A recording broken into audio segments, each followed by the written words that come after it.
Okay, tatawagin ko ng ating speaker.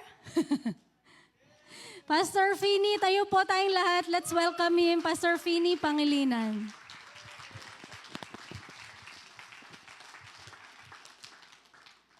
Hello po. Magandang, umaga pa, 11:59. Magandang umaga po. Sabi po sa katabi niyo, magandang umaga. Amen, amen. Hallelujah. Wow, 27 na tayo. Next week. Sino nandito next week? Anniversary. Amen. Sige, balita ko may special number daw. Sasaya po yung dalawang pastor. Ayan. Hulaan niyo sino yan. Siyempre, isa doon si Pastor Ian. Ayan po. So, videohan niya po siya. Anyway. Sige po. Tayo po ay... Sige, mag-pray muna tayo bago tayo magbasa ng ating word. Hallelujah. Lord, salamat po sa iyong salita. Salamat po, Lord, because your word is alive and active, Lord. And we pray, Jesus, na sa hapon na ito, Lord. We pray, Lord, na ito pong salita mo ay hindi po ito mananatiling salita lamang, Lord, but it will be alive in us, Lord God. Lord, let there be an application in our lives. We pray, Lord Jesus, let there be conviction of the Holy Spirit, Lord, where there needs to be conviction, Lord. And we pray, Lord God, let there be change where there needs to be change. Lord, we pray, even as we study your word, even as I share your word, Lord, use me as your mouthpiece, Lord. Speak to me, speak through me, Lord, and speak to all of us. Salamat po, Panginoon. To you be all the glory in Jesus' name. Amen. Amen. Sige, palapakan natin si Lord. Hallelujah. Amen. Amen. Sige, let's all open our Bibles to 2 Timothy chapter 3, verse 1. 2 Timothy chapter 3, verse 1. It says here, but mark this, there will be terrible times in the last days. Sabihin nyo nga, terrible. So terrible times in the last days. Verse 2, people will be lovers of themselves, lovers of money, boastful, proud, abusive, disobedient to their parents, ungrateful, unholy. Verse 3, without love, unforgiving, slanderous, without self-control, brutal, not lovers of the good, treacherous, verse 4, rash, conceited, lovers of pleasure rather than lovers of God. Nung pagkabasa ko nito, may mga naalala ba kayong mga tao? May mga naalala mga tao. Verse 5, having a form of godliness but denying its power, have nothing to do with such people. So, in the last days, who among you believes that we're living the last days? Amen. So in the last days, there will be these kinds of people. And hindi lang po ito yung mga nakikita natin sa bahay o wag naman sana sa church, no? Pero minsan sa church, makikita mo sa church to, sa school, sa workplace, makikita niya to, and even sa television, sa TV, sa social media, makikita natin itong mga klase ng tao na to, no? And these people, actually their existence, o itong ugali nilang ganito, it's actually a sign that we're living in the last days. Amen?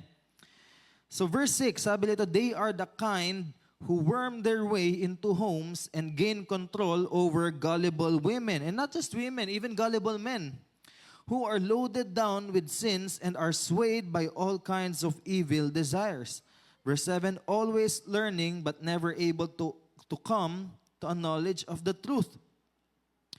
So these people, they worm their way into homes. Hindi tayo nakita na ng worm na nambutas. Hindi tayo nakita ng bukbok, yung uod ng bukbok, no? Makita mo yun, may mga trail sila. Pag nakita mo yung kahoy, meron sila mga trail. Tapos makita mo dun sa dulo, andun na yung bukbok. Pwedeng uod pa siya, pwedeng pupa, o pwedeng beetle na siya, bukbok na siyang adult. So these kind of people, they're like worms who get into the homes or get into the personal lives of people who are gullible. And they are easily swayed. They always learn but they are never able to come to a knowledge of the truth. Ito po yan eh. Tayo ngayon sa mundong kinagagalawan natin, we are living in the digital, actually lagpas na tayo sa digital age, no? Sa AI age na tayo. And I believe na lahat tayo nag-utilize tayo ng AI in one way or another, no? and we utilize the internet to learn, to research, to search about facts, to search about truths. So we always learn. And some of us, we learn, but we are never able to come to a knowledge of the truth. Sabihin nyo nga, the truth. Hindi lang po ito, a truth. The truth.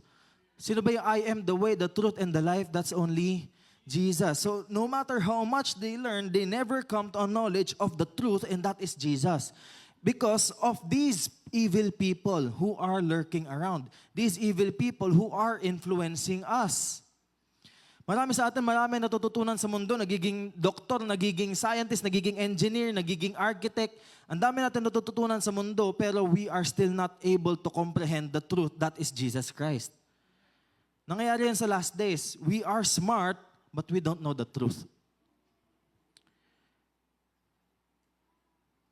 Sabi sa verse 8, just as Jannes and Jambres opposed Moses, so also these teachers oppose the truth. They are men of depraved minds who, as far as the faith is concerned, are rejected. Sino ba si Jannes and Jambres? May nakakilala ba dito? Actually, lumitaw po sila sa Exodus, pero hindi sila pinangalanan sa Exodus. For some reason, si Paul, dito po sa 2 Timothy, napangalanan niya sino po yung si Jannes and Jambres. Kung familiar kayo, sino dito nakapanood ng Prince of Egypt? Ayan, Prince of Egypt. Ayan. May dalawang magician doon, ang pangalan na si Hotep tsaka si Hoy. Diba? Hotep tsaka si Hoy. Pero ang pangalan nila sa Bible po ay si Jannes and Jambres.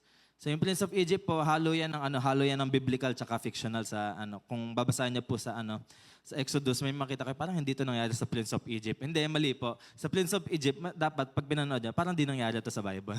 Ganun po dapat. So si Jannes and Jambres, they were the magicians who opposed Moses.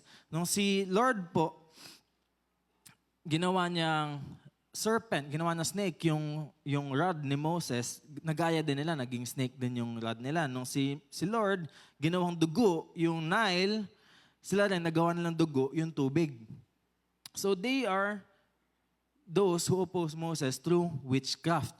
So ano pong sinasabi ko dito? There will be people in the last days who will be using signs and wonders that the Lord will do, and they will attack gullible people. Titirahan po nila sino yung mga uto-uto sa mga Kristiyano. These are the people who don't serve God, but they serve the world. They serve the God of this world. Kasi, like Jannes and Jambres, they can replicate kung ano man yung, hindi replicate ang tawag dyan eh. They can counterfeit. They can counterfeit. Galing na. They can counterfeit kung ano man yung ginawa ni Lord. Parang sa counterfeit money man, kamukhang-kamukha yan ng totoong pera, no? Pero hindi siya, wala siyang bisa, wala siyang value. Wala siyang value. So they can counterfeit whatever the Lord has done. And ito po yan, hindi yan nagtatapos sa signs and wonders. It can also come in the form of love, of happiness. It can also come in the form of comfort. And actually, these are all deceptions from the enemy. That's why we should be discerning. Amen? Sabi dito, verse 9, but they, sino to yung they? These teachers, these people, na sinasabi dito ni Paul that we will avoid, they will not get very far because as in the case of those men, their folly will be clear to everyone. The Lord will expose these people. The Lord will expose these people who are not serving Him, who are serving themselves, who are serving the God of this world. Hindi po magtatagal ang kanilang panloloko. Amen? Ngayon po, in context po, ang kausap dito ni Paul sa 2 Timothy ay si... Sino kausap ni Paul dito sa 2 Timothy? Si Timothy. This is Paul's letter to Timothy. Okay, si Timothy po, as we all know, sa 1 Timothy 4:12, di ba? We can assume that Timothy is a young man. He is a young pastor. Sabi niya sa 1 Timothy 4:12, do not let anyone look down on you because you are young, but set an example to the believers. So, we can assume that Timothy is a young pastor. So, sa letter po ni Paul kay Timothy, what he is addressing is Timothy who is young. So, ang title po na sermon natin ngayon is Saving the Next Generation from Evil. Saving the next generation from evil. Hindi ito naniniwala that the next generation is under attack by Satan. Actually, hindi under attack, under recruitment. Nire-recruit po sila ni Satanas. Uunahan po ni Satanas ang kingdom ni Lord para ma-recruit ang mga kabataan to his cause. At ito po ang isa sa malaking problema. Ang isa sa pinakamadalas i-hijack ng kaaway ay yung love ng tao. Yung love ng tao. Sometimes you think you're fighting for love. Sometimes you think you're fighting for compassion. But what you don't know is you're already fighting against what God has designed. For example, do you think it's in God's design that same-sex couples be married? Would this sound controversial in this church? If it does sound controversial in this church, I'm worried.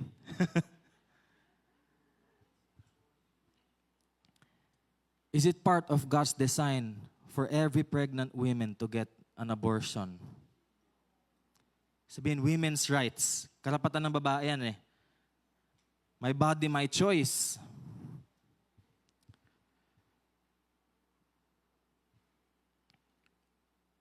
Alam niyo po, may nakita ako ang 1/3 daw ng Gen Z ay namatay na. 1/3 ng Gen Z ay namatay na. Saan sila napunta? Sa abortion clinics. Pina-abort. 1/3 of Gen Z. Mga kahenerasyon ko yun, 1/3 na wala. My body, my choice. It's not your body. Ako ba, katawan ba ako ng nanay ko? Hindi ako katawan ng nanay ko. Ibang katawan ako. Life starts at conception. Pag naging zygote na yan, pag naging fertilized egg na yan, it's a person, it's a human being. Amen. Nag-aalala ako sa sa reaction natin. Amen. Amen. Tuloy natin. 2 Timothy chapter 3, verse 10. Sabi dito ni Paul kay Timothy, you, however, sabi niyo nga, however. So you, however, know all about my teaching, my way of life, my purpose, faith, patience, love, endurance. Verse 11, persecutions, sufferings. What kind of things happened to me in Antioch, Iconium, and Lystra? The persecutions I endured, yet the Lord rescued me from all of them. Verse 12, in fact, everyone who wants to live a godly life in Christ Jesus will be persecuted. Sabi niyo nga, will be. So if dito you want to live a godly life, ano sabi dito? You will be persecuted. If we want to live a godly life in Christ Jesus, we will be persecuted. If we want to stand by our conviction, if we want to stand by what the Bible says, we will be persecuted. We will be hated by the world. We will be hated by people. We will be hated by people we call friends, by people we call families. Because we stand by God's word. We stand by our conviction. Amen? Everyone who wants to live a godly life in Christ Jesus will be persecuted. Verse 13, while evildoers and impostors will go from bad to worse, deceiving and being deceived. Ito po, mind you, yung mga deceivers po, yung mga manloloko, yung mga nakikita natin sa balita ng mga nangloloko ng mga yung mga nasa government, yung mga government officials, yung mga manlolokong tao, they are not just deceivers, they are also being deceived by the enemy. We remember that our struggle is not against flesh and blood. Our struggle is against Satan and his demons. And when there are people who are evil, when there are people who you know they serve evil, they're just deceived as well. We pray for them as well. We love them as well. They are still made in God's image. So sabi nito, evildoers and impostors, they will go from bad to worse, deceiving and being deceived. Verse 14, but as for you, continue in what you have learned and have become convinced of, because you know those from whom you learned it. Verse 15, and how from infancy you have known the Holy Scriptures, which are able to make you wise for salvation through faith in Christ Jesus. Verse 16, All scripture is God-breathed and is useful for teaching, rebuking, correcting, and training in righteousness. Verse 17, so that the servant of God may be thoroughly equipped for every good work. So let's talk about how to save the next generation. So maganda dito si Paul, hindi lang siya nagbigay ng problema, nagbigay din siya ng solusyon. Anong ginawa niya halimbawa yung sarili niya? So number one, how do you save the next generation? Who wants to save the next generation? Pag sinabi natin next generation, sino ba yan? Pag meron po kayong mga anak, pag meron kayong mga pamangkin, mga kapatid na nakababata sa inyo, o may kilala kayo sa bahay nyo na mas bata, that's the next generation. And ngayon po, kung ikaw po ay mas matanda sa kung sino man, ibig sabihin, you have this calling to save the next generation from evil. Amen? So number one po, how do you save the next generation? Number one, set an example. Set an example. Sino pa ba titingnan nila kung hindi tayo, di ba? So verse 10, balikan natin verse 10, sabi, you however, you know all about my teaching, my way of life, my purpose, faith, patience, love, endurance, persecutions, sufferings, what kinds of things happened to me in Antioch, Iconium, and Lystra. So si Paul dito, nililista niya ano ba yung mga nangyari sa kanya na pwedeng tingnan ni Timothy na example, na pwedeng maging inspiration ni Timothy. Ngayon ba, pag nakikita nyo yung sarili nating mga buhay, pag nakikita ba natin yung sarili nating buhay, masasabi ba natin na I am someone that the next generation can become proud of? I am someone that the next generation can look up to? Am I someone na pag namatay ako, meron akong legacy na iiwan sa susunod na henerasyon? Ako tuwing bumibisita po ako sa mga wake, actually, lahat naman tayo, may pamilya tayo, may mga kaibigan tayo, lahat tayo nakapunta na ng wake. Tuwing pumupunta po ako ng mga wake, iniisip ko agad, Lord, ano yung legacy na may iwan ko sa mga kabataan? Ano yung legacy na iiwan ko para sa susunod na henerasyon? Nitingnan ko kasi, itong taon to na namatay, meron siya iniwang legacy. May inaalala yung mga tao tungkol sa kanya. Meron siya na-impart. Ako, Lord, paano kaya pag ako yung nawala na? Meron kaya akong may iwan na legacy? Meron kayang tatayo na maglalakad sa calling na binigay mo sa akin na hihigit pa sa ginawa mo sa akin, Lord? Let's always ask that, Lord, how can I be an example to the next generation? Sabi dito, yun nga, the persecutions I endured, sabi ni Paul, yet the Lord rescued me from all of them. In fact, everyone who wants to live a godly life in Christ Jesus will be persecuted, while evildoers and impostors will go from bad to worse, deceiving and being deceived. So how do we become an example to the next generation? Una po, James chapter 1, verse 2 to 4. It says here, dear brothers and sisters, when troubles of any kind come your way, consider it an opportunity for great joy. For you know that when your faith is tested, your endurance has a chance to grow. So let it grow, for when your endurance is fully developed, you will be perfect and complete, needing nothing. Una po, to set an example, you need to seek to be mature. Seek to be a mature individual. Seek to be a mature Christian. And how do we become mature? By enduring trials. By overcoming trials. Si Lord po, He called you to be more than a conqueror in Christ Jesus. And how can we become conquerors if we cannot conquer our problems? So we must conquer our problems first, and then we can overcome. And when we overcome, we will mature. Parang sa video games lang yan. Sino dito nagbi-video games na may level up system? Ayan po yung mga bata. Actually, ako po naumay na ako sa video games. Sabi ko, wala namang purpose na sa buhay ko. Although, dati adik ako sa video games. Pero ngayon, na-realize ko wala palang purpose yung video games sa buhay. Pero, ang natutunan ko dito, in order to advance to the next level, first, you must overcome the current level you're at. Ganon din sa ating buhay. We must first overcome kung ano man yung hinaharap natin ngayon. Like David, he overcame the lion and the bear. Because he overcame the lion and the bear, he was able to overcome Goliath. Kung hindi niya na-experience muna yung lion and the bear, di ko alam saan niya kukunin yung lakas ng loob niya na harapin si Goliath. Ang lion at bear, instincts lang ang sinusunod niyan. Si Goliath, he has been a warrior from his youth. And si David, ang weapon niya ay sling. Actually, sling is a very powerful weapon, no? Para siyang baril nung mga unang panahon. Mabilis yan. Kung makita kayo ng mga video ng mga slingers, yung mga gumagano, nag-iikot, parang bumabaril sila. Malakas ang sling. Pero ang kailangan dyan, experience. Kailangan matinding experience in order to be accurate sa pag-sling. Ako nga, pagbato lang, basketball, di na ako makashoot. And tandaan niyo si David, he one-shotted Goliath.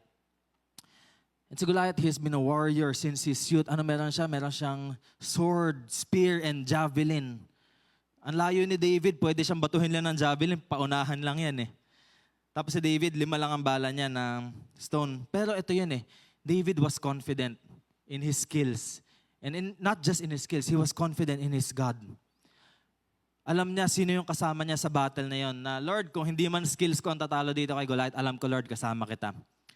It's not by my weapon. I overcome this giant by the name of the Lord.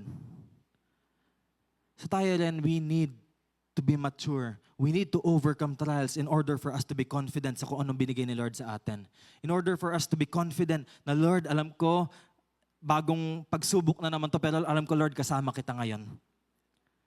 Dahil sinamahan mo ako dati. Hindi to may naalala kayong situation sa buhay niya na alam nyo, imposible na ito malagpasan. Pero ngayon, nalagpasan nyo. At may bago na kayong pagsubok na yun naharap. Amen? Amen? At yung bagong pagsubok na yun, nalagpasan nyo rin yan. Don't trust in yourself, trust in the Lord your God.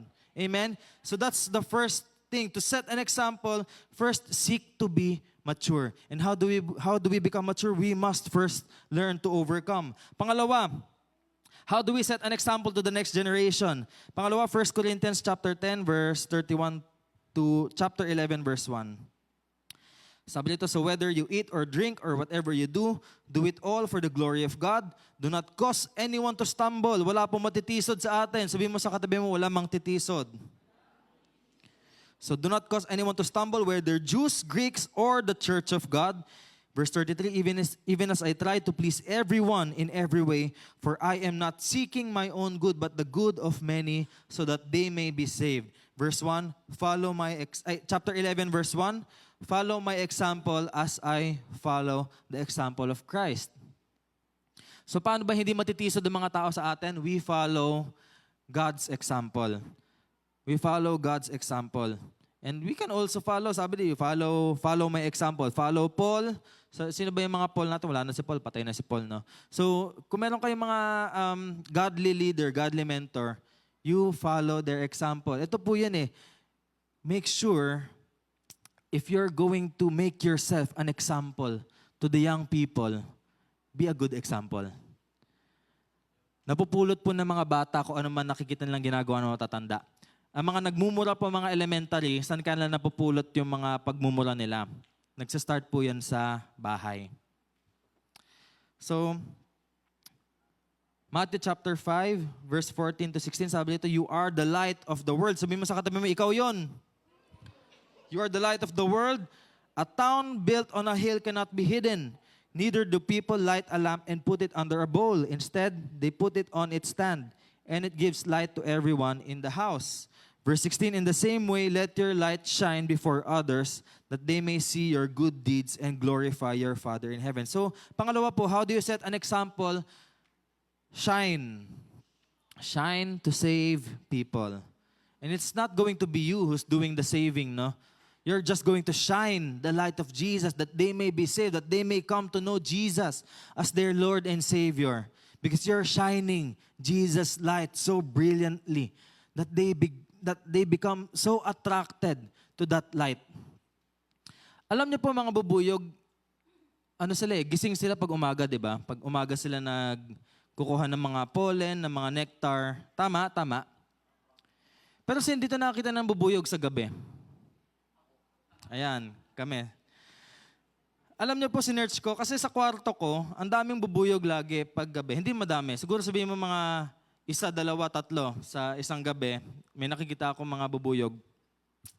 Sinerch ko bakit may bubuyog sa kwarto ko. Yung pala, na-attract daw sila sa ilaw na nandun sa kwarto ko at akala nila umaga na. Akala nila umaga na. So, dahil may ilaw sa kwarto ko, akala nila yun yung sunlight. Hahanapin nila yung sunlight na yan. Tapos doon sila papasok sa kwarto ko, doon na sila mamamatay. At nung isang araw po, habang naglilinis ako ng station ng rabbit ko, akala ko tae niya yung pinulot ko. Pagpulot ko, bubuyog pala. At ayun, nasting ako. Ang sakit pala nun. Sobrang sakit pala nun. Mangiyak-ngiyak ako. Sabi ko, akala ko putakte lang masakit mga agat. Bubuyog din pala. Sabi ko, mama, pengi tweezer. Tapos kinuha niya yung stinger dito sa sa thumb ko. Ayun, meron pa rin tuldok dyan. Ang sakit. Anyway, ba't ko ba naalala yun? Kasi, ito po yun eh. Light attracts. Light attracts. Hindi lang po mga insekto na attract sa light. Kahit ang mga taong nasa kuweba, na hopeless na, pag nakita ng ilaw yan, alam nila exit yan, pupuntahin dun sa ilaw. O kunyari, naliligaw ka sa isang sibilisasyon, pag may nakita ka may ilaw, ay may tao dyan, may bahay dyan, dyan ka pupunta. Light attracts. And how do we attract people to Jesus? Shine His light. Shine His light. Amen? How do we save the next generation from evil? Be the light. Be the light in your home. Be the light in your school. Be the light in your workplace. Shine the light of Jesus. Amen? Pangatlo, how do you set an example? John 13, verse 14 to 17. Si Jesus to nagsasalita, sabi dito, now that I, your Lord and teacher, have washed your feet, you also should wash one another's feet. I have set you an example that you should do as I have done for you. Very truly, I tell you, no servant is greater than his master, nor is a messenger greater than the one who sent him. Verse 17, now that you know these things, you will be blessed if you do them. So what was Jesus doing here? He was washing his disciples' feet. He was serving his disciples. And we are supposed to follow the example of Jesus. So pangatlo po, letter C, how do you set an example for the next generation? Serve the body. Serve the body of Christ. Serve the church. Kasi hindi tayo naniniwala na may binigay sa iyo si Lord na talent, gifts, abilities. Amen? Amen. Taas na kamay niyo. Palagi ko meron. Marunong kumanta, marunong sumayaw, marunong magluto, marunong magtula, marunong... Ano ba? Ano pa kaya niya? Marunong... Ano man yan?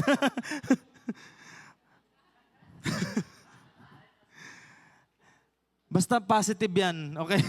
Basta positive yan. Na pwede mo magamit para kay Lord, gamitin mo para kay Lord. Amen? Yung mga marunong sumayaw dyan, baka kung matagal-tagal na kayo dito sa church, baka pwede naman mag-apply kayo sa dance ministry. Lalo yung mga lalaki. Ito po yun. Actually, ito po natutuwa ako sa mga kabataan Si Marcos, sa Marcos? Marcos. Nakita ko si Marcos, sumayaw Ba't siya sumayaw? Kasi nakita niya mga kuya at ate niya na sumasayaw para kay Lord. Si Marcos, si Marcos? Andiyan ba si Marcos? Where is you? Si Kuya Jet. Maliit lang po ng bata si Marcos, but he saw na yung mga kuya ate niya sumasayaw. So anong ginawa niya? Sumayaw din siya para kay Lord. Ngayon po, ito po yun When we don't use our gifts, talents, and abilities for the Lord, kukunin po ng mundo yan. Ito po nakakalungkot. May mga makikita kayo mga dating worship leader. Mga makikita nyo na dating nagsisilbi kay Lord, mga nag-aapoy, mga sikat na worship leader, na mababalitaan nyo, mga nag-backslide na, tinalikuran na si Jesus. Ano na ginagawa ngayon? Kumakanta na para sa mundo. Kumakanta na ng hindi maganda mga awitin hindi para kay Lord. Makakita tayo ng mga bata sa mga paaralan na kumakanta ng mga immoral na mga kanta. Sayang yung ganda ng boses. Sana ginamit na lang pang worship kay Lord. Makita kayo mga kabataan, pag open kayo ng social media, may mga kabataan as young as 12 years old, mga nagtutwerk.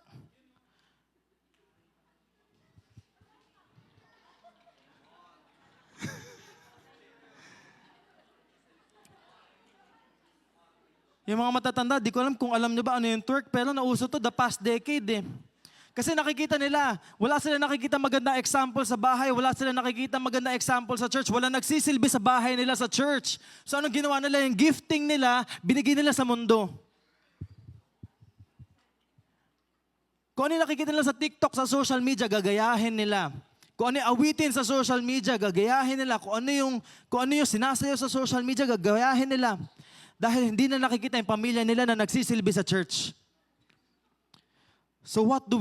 We set an example. How we serve the body of Christ. Whatever gifting it is that you have, use it to serve Jesus. Use it to serve the church. Use it for the glory of God.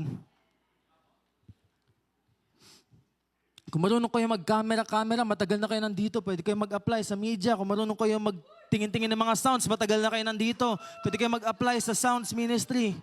Kung marunong kayo tumugtog, matagal na kayo nandito, pwede kayo mag-apply sa praise team, pwede kayo mag-apply sa choir.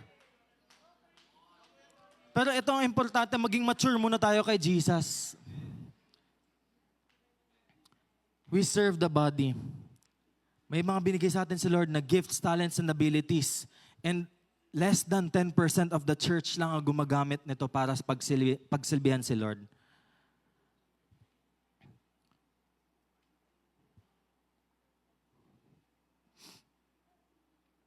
Ako po nalulungkot pag napapanood ko yung mga kabataan, social media. Minsan kabataan pa natin dito sa church. Di ko naman siguro sabihin mga kabataan na nandito ngayon, no? Pero pwede nandito ngayon, pwede yung mga dating kabataan. Nagagamitin nila kung ano man yung binigay ni Lord sa kanila para sa mundo, para gayahin ang mundo. Ang sabi sa Bible, di ba? Do not conform to the pattern of this world, but be transformed by the renewing of your mind. We're supposed to be set apart.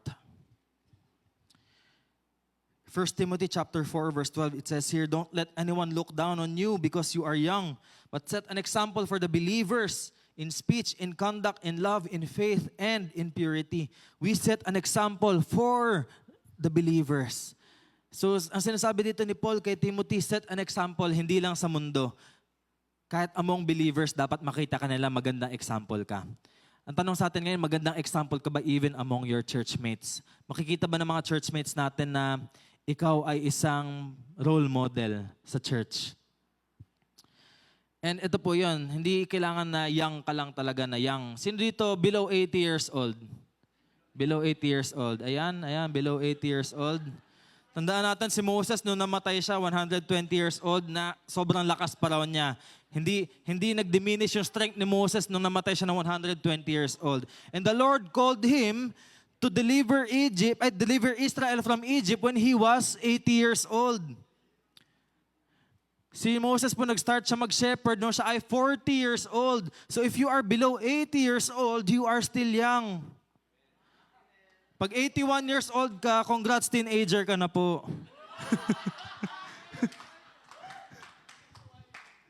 So don't let anyone look down on you because you are young. You can set an example to the believers in speech, conduct, faith, love, and purity. Amen? So, yun po yung number 1 natin. Set an example. So how do we set an example? Number 1, we seek to be mature. Pangalawa po, we shine. Shine Jesus' light to save people. And pangatlo po, we serve the body. We serve the church. Use the giftings that the Lord has given you. We want to save the next generation. Set an example. Pangalawa, verse 14. 2 Timothy chapter 3, verse 14. Sabi dito, but as for you, continue in what you have learned and have become convinced of, because you know those from whom you learned it. Ako po, ako ay produkto ng Sunday School. At ito po, ang ganda nitong verse na to eh. Continue in what you have learned and have become convinced of, because you know those from whom you learned it. Naalala ko pala yung mga Sunday School teacher ko, sila po yung ilan sa mga nagturo sa akin ng mga kaalaman ko sa Bible, ng mga memory verse na alam ko. So kung may mga bata po dito, may mga kids, I encourage you as well na pwede kayo mag-Sunday school. Meron tayong Sunday school po na, saan na ba kayo? 6th floor? Saan ba sa 6th floor? Ayan, sa 6th floor. Ako po ay produkto ng Sunday school. At andito yung teacher ko pala, si, si Teacher Leia. Sunday school teacher ko po siya sa Timog. Natutunan ko kay Teacher Leia, masarap po ang grilled cheese. Pero I'm really blessed to have my Sunday school teachers. Pero ito po yan wag natin iasa din sa Sunday school teachers ang kaalaman ng next generation. It starts at home. So number 2, how do we save the next generation from evil? Number 2, be their teacher. Be their teacher. Wag natin iasa sa Sunday school teachers. It starts from the parents, from the grandparents, from the titos and titas, the kuyas and atas. It starts at home. Be their teacher.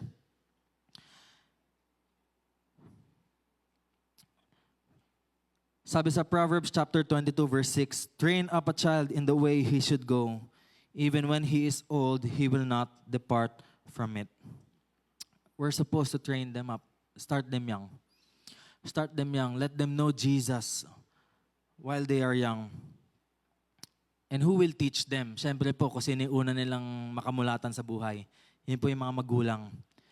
Kung kayo po yung mga magulang ngayon, it's your task to teach these children about Jesus, to teach these children about the Bible. Amen? Nakakalungkot po. Nakita akong video nun This was Hamas. Hamas po is, as you know it's a terrorist organization from Gaza, from Palestine.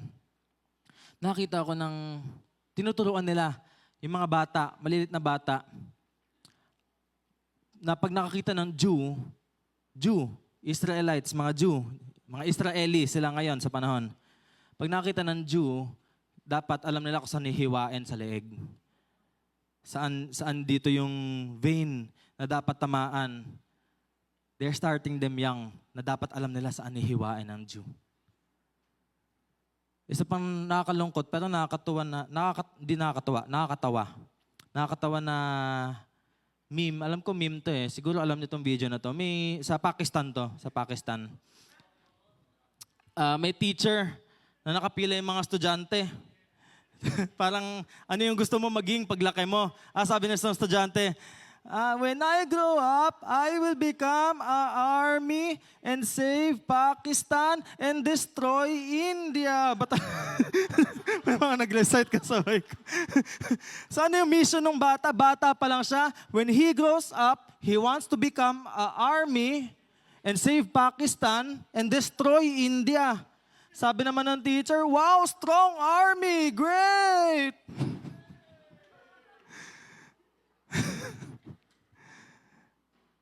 Bata pa lang, natuluan na ano yung dapat siya maging. Pero ngayon po, ang problema ngayon sa atin, because we're living in this country that's so free, na yung education natin is very accessible, na pinapabayaan natin ang magpalaki sa ating mga bata ay ang mga guro sa paaralan. Nothing wrong with education. Pero alam ba natin kung ano yung tinuturo sa education? Alam ba natin kung ano nasa textbooks nila? Alam ba natin kung ano pinag-aaralan nila sa school nila? Alam ba natin pinag-aaralan sa university? Si Grace po, may pinakita sa akin ng notebook sa Civica, Araling Panlipunan, na tinuturuan sila na what it looks like to be gay, to be lesbian, to be transgender. Nasa notebook niya yun, pinakita sa akin buong notebook na yon. Public school to. And there's also, meron pa pong inaaral ngayon, I don't know kung nasa schools na to, pero meron pa inaaral ngayon sa, I don't know kung sa DepEd ba to, Alive. Who's familiar with Alive? Arabic Learning and Islamic Values Education. It's in the schools. What's the church doing? Ito pa nakakalungkot. Sa high school, nagkakaroon po ng mga seminar regarding AIDS, regarding sexually transmitted diseases. Ano pinapamigay nilang freebies pagkatapos po ng seminar na yan? Condom. So what are they telling the young kids to do? What are they telling the high schoolers to do? Tandaan niyo po, ang high school, it ranges from ages 12 to 17. 12 years old to 17 years old, they're giving away condoms to 12 to 17-year-olds. Pag binigyan sila ng condom, sige, o nga, safe sex nga, pero anong in-encourage nila? Magkaroon ng safe sex. So these people, these young students, they are engaging in quote-unquote safe sex when they're not supposed to be having sex at all.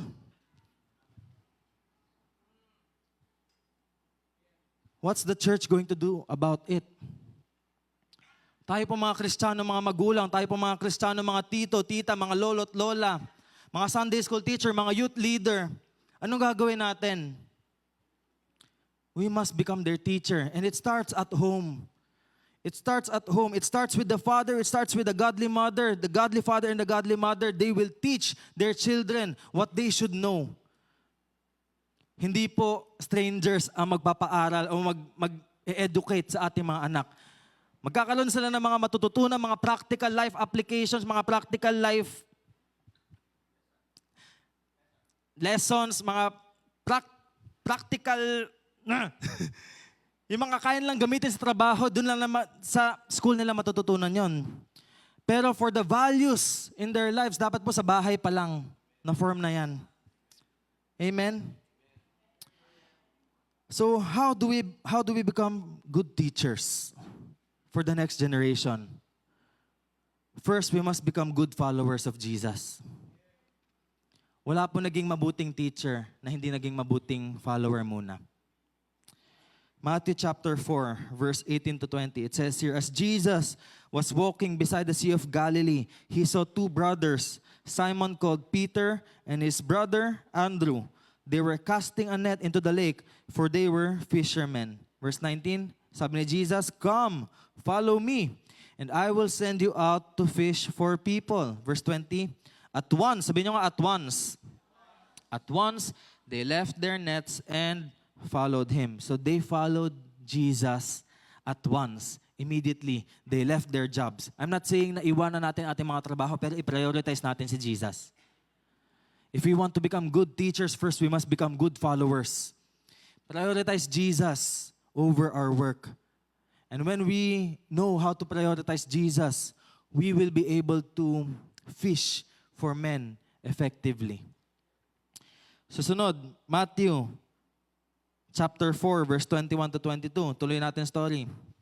Going on from there, he saw two other brothers, James, son of Zebedee, and his brother John. They were in a boat with their father Zebedee, preparing their nets. Jesus called them, verse 22, and immediately they left the boat and their father and followed him. So si Simon and Andrew, iniwan na yung nets nila para sundan si Jesus. And next, magkapatid si James and John, kasama na yung tatay nila si Zebedee, iniwan nila yung tatay nila, iniwan nila yung boat nila, and they also followed Jesus. Ito po yan when we want to be good followers of Jesus, are we willing to leave behind what Jesus is asking us to leave behind? Tandaan po natin, ang commitment po, once you commit to something, you have to omit something. Kaya po kayo nandito ngayon sa church, sinama niyo sa schedule to Sunday, because saan ba kayo pupunta pa? So you're omitting something in order to come here. This is your commitment to go to church. But if we want to follow Jesus, ang sabi ni Jesus, di ba, sa Matthew 16:24, whoever wants to be my disciple must deny themselves and take up their cross and follow me. We must learn to deny ourselves. We must learn to deny ourselves. This is the greatest love of all, to be able to lay down, to be willing to lay down your life for someone. No greater love than that. To be willing to lay down your life for your friend. So you must be willing to deny yourself completely in order to follow Jesus. Si Matthew naman, anong kwento ni Matthew? Matthew chapter 9 verse 9. As Jesus went on from there, he saw a man named Matthew sitting at the tax collector's booth. So anong ginagawa niya? Nakaupo sa tax collector's booth. Anong trabaho niya? Siya ay tax collector. Ano sabi ni Jesus? Follow me, he told him. And ano ginawa ni Matthew? Matthew got up and followed him. Anong ginawa ni Matthew? Iniwan din niya yung trabaho niya. Tax collector, umalis siya sa tax collector's booth to follow Jesus. They prioritize Jesus. I'm not saying leave your jobs, but offer your jobs to Jesus. Offer your life to Jesus. Offer whatever it is that God has blessed you with to Jesus. Tandaan po natin yung mga trabaho natin, yung mga business natin, lahat na meron tayo sa buhay, it's all from Jesus and we offer it to Jesus.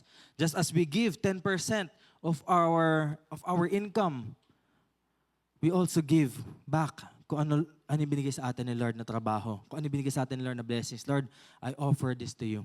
Lord, I want to be your follower. I want to pick up my cross daily and I want to be your disciple. Amen? Amen. Okay pa kayo? Matthew 28:19-20, sabi dito, therefore, go and make disciples of all nations. Sabi niyo nga, all. Baptizing them in the name of the Father and of the Son and of the Holy Spirit, and teaching them to obey everything I have commanded you. And surely I am with you always to the very end of the age. Ito po yan eh. Therefore, go and make disciples of all nations. This is the first and most important ministry of the church. To disciple. How do you save the next generation from evil? Disciple. Mag-disciple tayo. May mga disciple na ba tayo? Meron na ba tayo mga dinidisciple ng mga tao? Meron na ba tayo mga tinuturuan tungkol kay Jesus? This is the church's first and most important ministry. Siyempre, aside from being with Jesus, yun pa rin ang pinaka-importante, that Jesus called the disciples that they might be with Him, that they would be with Him. That's our first ministry. Pero ito po yan eh, we are called to win disciples. We are called to make disciples. So wag po natin babaliwalain ang discipleship. Yung mga age level ministry, very important po yan. Sunday school, youth, young adult, Gibor, Deborah, lahat po yan, they're very important. 1 billion souls. Very important. Secondary po lahat ng ministry na iba. Ang church po pwede mabuhay ng walang sound system. Punta kayo sa Mozambique. Makita kayo, dami-dami, libo-libong church na nandun. Wala naman silang mga equipment. Wala silang praise and worship team, band. Wala silang camera. Ano meron sila? Discipleship. It's the first and most important ministry. And where does discipleship start? Where should it start? It should start with the family. It should start with the father and mother leading their children to Jesus. That should be the start of discipleship. Huwag po natin iasa lang sa Sunday school teachers. Huwag natin iasa lang sa mga connect leaders. Be a responsible parent. Be a responsible grandparent. Know Jesus for yourself that you can teach Jesus to your children. Amen? Amen? Okay pa kayo? Qualifier, James chapter 3 verse 1. Not many of you should become teachers, my fellow believers, because you know that we who teach will be judged more strictly. So pag tayo po, we take up this calling to be a teacher, to teach the next generation about Jesus, we should watch ourselves closely. Kasi po, we will be judged more strictly. Kung ano man tinuturo natin, it will affect how the next generation will live. 1 Timothy chapter 4, verse 16. Sabay-sabay natin basahin. 1, 2, 3. Watch your life and doctrine closely.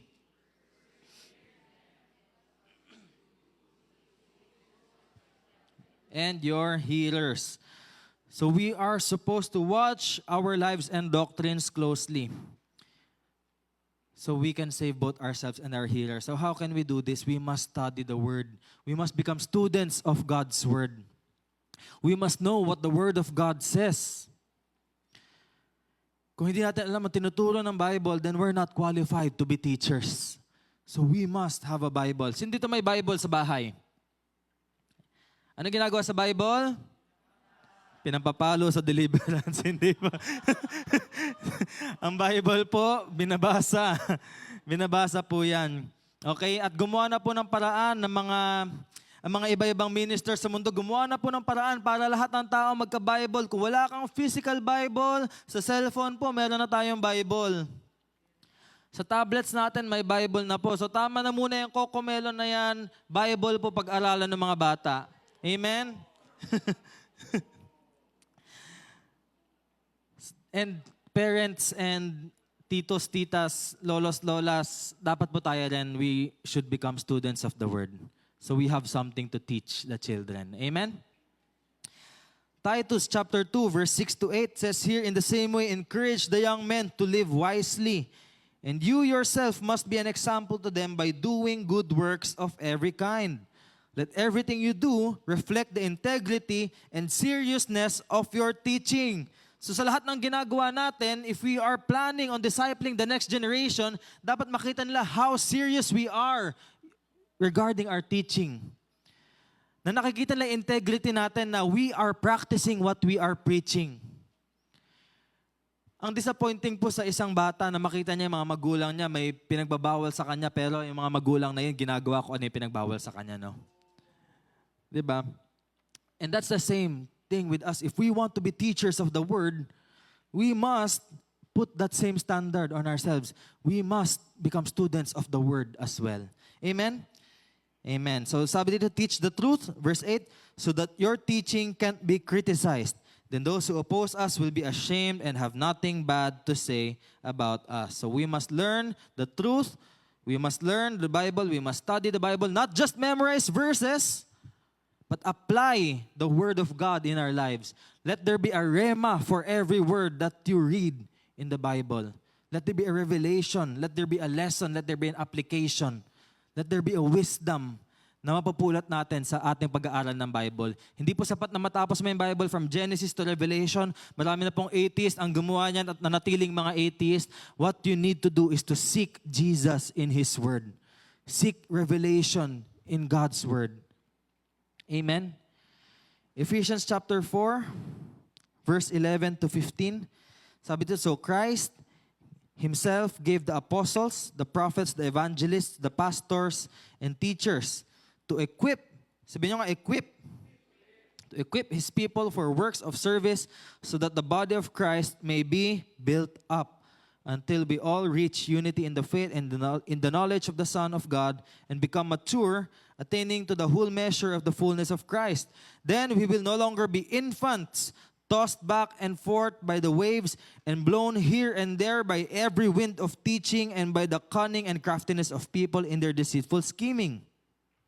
Verse 15, instead, speaking the truth in love, we will grow to become in every respect the mature body of Him who is the head, that is Christ. So ano pong trabaho ng mga pastors, ng mga teachers, apostles, prophets natin, tsaka evangelists? They are there only to equip. So ang trabaho po ng mga teachers, pastors, to equip. So the believers can become mature. Not like infants. Na ang mga believers, ang mga nakikinig po, ay hindi mananatiling mangmang pagdating sa Bible. Na pag may narinig kayo sa kalye, pagdating nyo sa palengke, sabihin sa inyo, nakilala niyo na po ba si God the Mother? Ah, sino yun? Ah, kailangan pala yun. Tama nga, no? Pag may father, pag may son, dapat merong mother. Ah, hindi tayo ka-encounter ng ganun. Once you know your word, once you know God's word, hindi ka madaling masway. Once you become mature with God's word, hindi ka madaling masway ng mga teachings sa mundo. And if you have become mature, then you can teach these things to little children. And tandaan po natin, huwag nating maliitin ang kakayanan ng mga bata na intindihin ang ginawa ni Jesus para sa kanila. Amen? Number 3, ito na po. So how do we save the next generation? Number 1, ano number 1 po? How do we save the next generation? Set an example. Pangalawa, be their teacher. So number 3, ito na po tayo, verse 15. Ayan. Sabi dito ni Paul kay Timothy, and how from infancy you have known the Holy Scriptures, which are able to make you wise for salvation through faith in Christ Jesus. Lupit ng Timothy, infant pa lang, alam ng Holy Scripture. Sino dito infant? Taas kamay. May infant ba dyan? May infant. May nakita ko infant kanina, naka-stroller. Ayan, may mga infant. Infant pa lang si Timothy, alam na yung Holy Scriptures, okay? Verse 16, all Scripture is God-breathed and is useful for teaching, rebuking, correcting, and training in righteousness. Verse 17, so that the servant of God, sino servant of God? Servant of God, amen? May be thoroughly equipped for every good work. So how do you save the next generation from the evils of this world? Number 3, equip them with God's word. Equip them with God's word. Start them young. Diba? Train up a child the way he should go, that when he is old, he will not depart from it. Wala akong makikita sana dito yung when I grow up, I want to become an army and destroy kung ano mang bansa yan. Dapat when I grow up, I want to share the word of God. When I grow up, I want to serve the Lord Jesus Christ. When I grow up, I want to be a worship leader. When I grow up, I want to be a pastor. When I grow up, I want to be an evangelist. Meron ba mga nangangarap ng gano'n ng mga bata ngayon? Meron ba? Sana, no? Sana, no? When I grow up, I want to become a Sunday school teacher. Uy. Parang may nakikita ko sa mga youth na parang pwede mag-Sunday school teacher. Ayan. So number 3, to save the next generation from the evils of this world, equip them with God's word. Equip them with God's word. Sabi sa Deuteronomy chapter 6, verse 6 to 7, and you must commit yourselves wholeheartedly to these commands that I am giving you today. Verse 7, repeat them again and again to your children. Sabihin nyo nga, again and again. Ano daw yung i-repeat natin again and again? These commands that the Lord has given them. We repeat them to our children. Talk about them when you are at home and when you are on the road, when you are going to bed, and when you are getting up.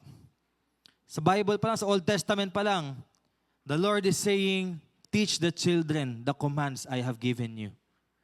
Teach them the commands I have given you. Kami po, sa mga nakakaalam po, ako po ay pastor's kid. Di ko po maalala ang isang araw na ako po ay hindi Kristiyano. Kasi po, pagmulat pa lang na mata ko kailan ba namumulat yung mga mata? 3 years old ba? Di ko alam eh. Yung parang nagkakamuwang ka sa mundo.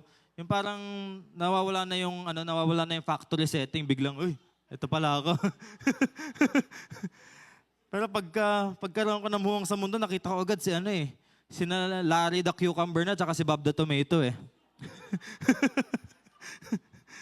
So, my parents started me young. Parang from infancy talaga. From infancy, kailangan kilala ko na itong mga... hindi si Lord, no? Si Larry, tsaka si Bob. Pero ito po yun. I encourage the parents na ayusin natin kung anong pinapapanood, anong pinakikinig natin sa ating mga anak. Tama na po yung Cocomelon. Kung may nagpapapanood ng Cocomelon dito, wag Cocomelon. Delikado po Cocomelon. Lalo po, sabi ng mga psychologists, it's overly stimulating for children. Nung pinanood ko nga yung Cocomelon, parang sa 3 seconds, naka-5 frame na agad sila. 5 palit ng frame. It's overstimulating. It's like cocaine to the child's brain. Maliban pa doon, sa Cocomelon, ano pa tinuturo? Meron dong isang eksena na merong bata, na merong 2 tatay. Mag-asawa, 2 lalaki, 2 tatay. Tapos ano pinapasuot nila sa anak nilang lalaki? Tiara, tsaka dress. Sa Cocomelon to lahat. So ano mga masasuggest ko pwedeng panoorin? Superbook. Superbook, yung bago, yung luma, Flying House, VeggieTales, Hermie and Friends. Ano pa ba yan? Start them young with the Word of God. Don't underestimate your children's capability to understand what the Lord has done for them. Amen?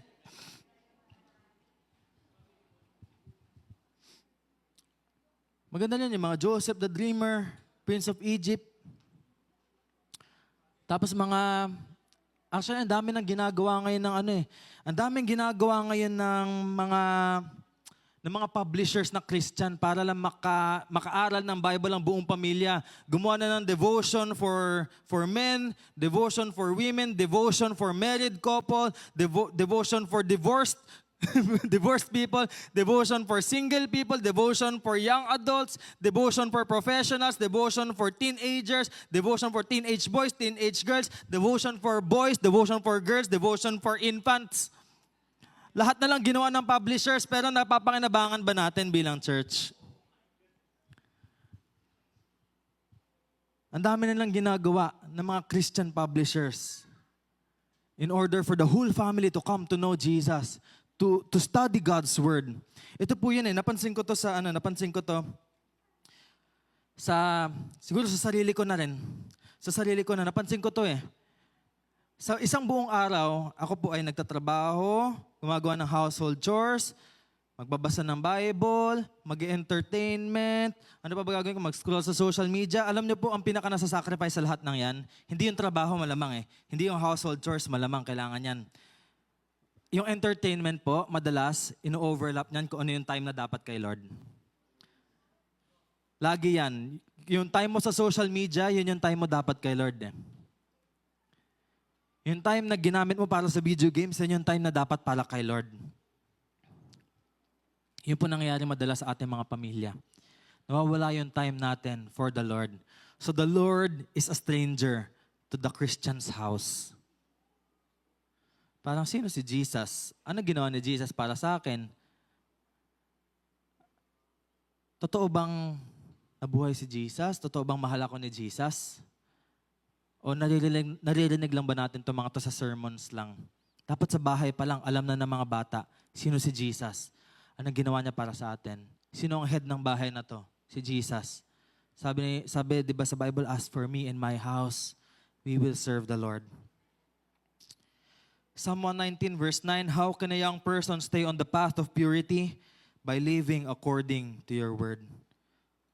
The young person, the next generation, can only live in purity if they are living in the words of Jesus. If they are living in the words of the Bible. By living according to God's word, they are able to stay pure. Amen?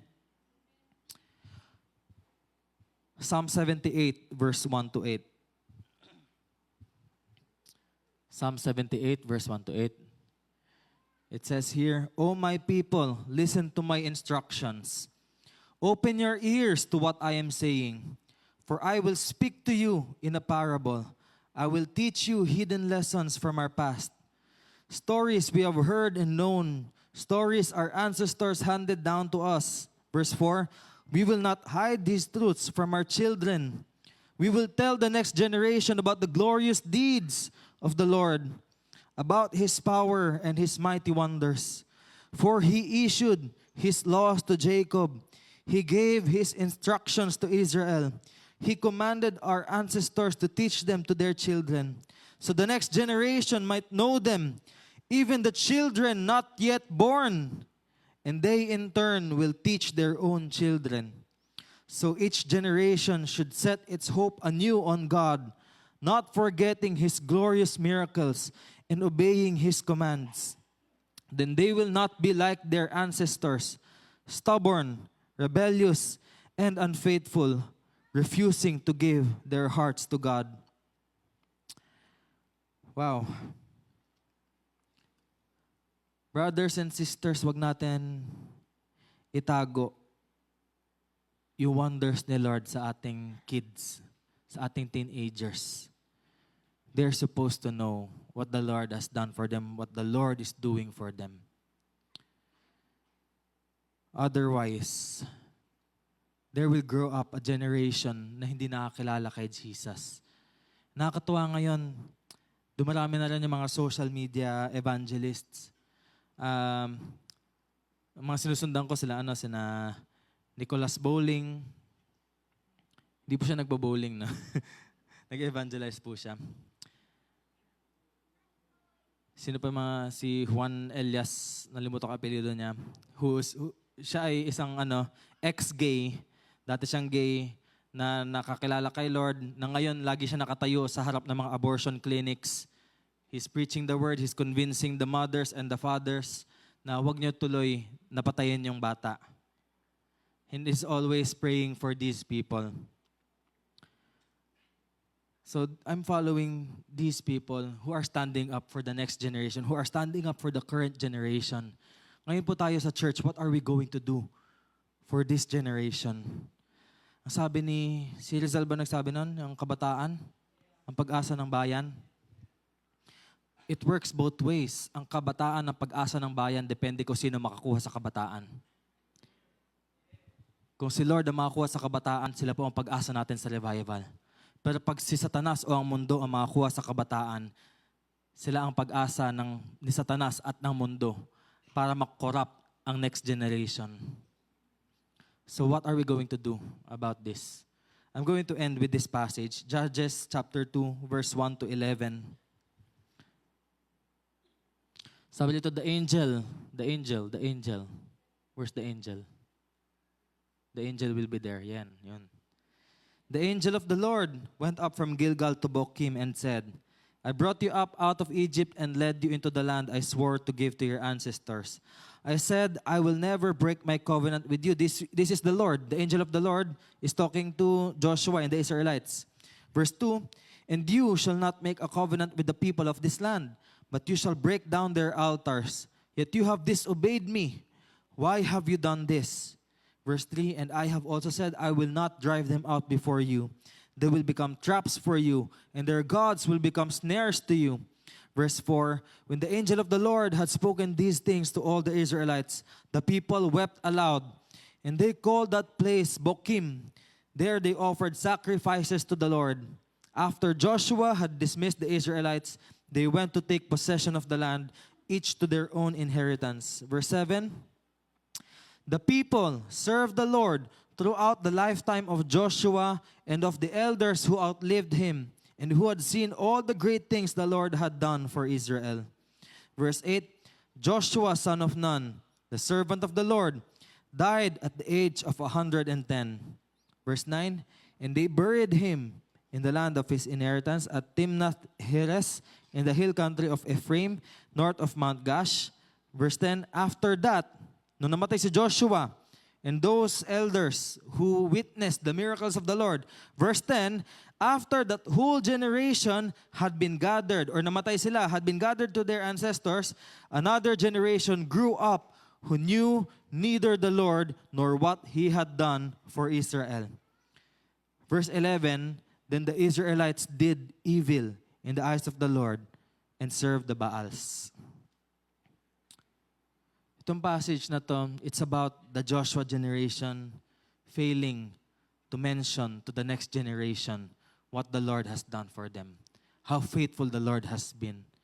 And there grew up a generation who did not fear the Lord, who served other gods. E ngayon po nakakalungkot, makikita mo, magbukas ka lang ng internet, para makita mo, Gen Z, Gen Alpha, they're doomed. They're doomed. Sila yung mga proponent ng LGBTQ, HDTV+, kung ano man yan. Sila yung proponents ng abortion. They want Sharia law. They think compatible yan, LGBT tsaka Sharia law. Pero, what are we going to do about the next generation? Who's going to save them from this evil? Who's going to stand up for them? Amen. Sige po tayong lahat tumayo.